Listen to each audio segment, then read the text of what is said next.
కొమరం భీం ఆసిఫాబాద్ జిల్లా కేంద్రంలో రేషన్ కార్డుల పంపిణీ కార్యక్రమంలో తీవ్ర ఉద్రిక్తత నెలకొంది. ఎమ్మెల్యే కోవాలక్ష్మి, కాంగ్రెస్ నాయకుడు శ్యామ్ నాయకుల మధ్య జరిగిన వాగ్వాదం, తోపులాట, పరస్పర దాడుల వరకు దారితీసింది. పంపిణీ కార్యక్రమంలో గత బీఆర్ఎస్ ప్రభుత్వ పథకాలను ప్రస్తావించిన కోవాలక్ష్మిని శ్యామ్ నాయక్ అడ్డుకున్నారు. ఇది అధికారిక కార్యక్రమమని, రాజకీయ ప్రసంగాలు తగదని ఆయన వాదించారు. ఈ మాటల యుద్ధం కాస్త తీవ్రమై ఇద్దరు వాటర్ బాటిల్స్తో ఒకరిపై ఒకరు దాడి చేసుకునేంత వరకు వెళ్ళింది. అధికారులు జోక్యం చేసుకుని పరిస్థితిని అదుపులోకి తెచ్చినా ఈ ఘటన జిల్లాలో చర్చనీయాంశంగా మారింది.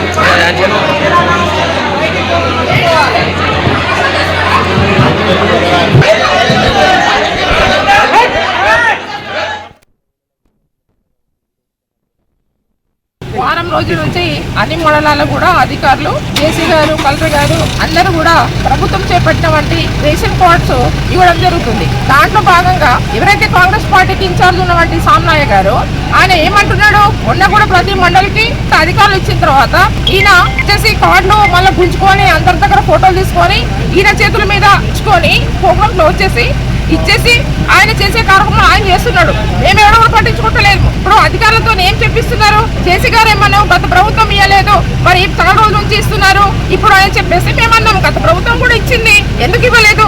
వాళ్ళ మేనిఫెస్టో పెట్టారు కాబట్టి కాంగ్రెస్ మేనిఫెస్టోలో రేషన్ కార్డు కావచ్చు, పెన్షన్స్ కావచ్చు అవి ఇస్తామన్నారు కాబట్టి మరి ఇస్తున్నారు. దాంట్లో తప్పేముంది? వాళ్ళు చెప్పినాయి కదా మాటలు, అవి హామీలు ఇచ్చినాయి కదా. మేము ఎవరేమంటలేము. ఇక్కడ వచ్చి రౌడీ రిజన్ గా చేస్తున్నాడు వాడు. వాళ్ళు పెళ్ళాము 10 సంవత్సరాలు 2 సార్లు ఎమ్మెల్యేగా ఉన్నది బీఆర్ఎస్ పార్టీలో. ఇవాళ కేసీఆర్ గారిని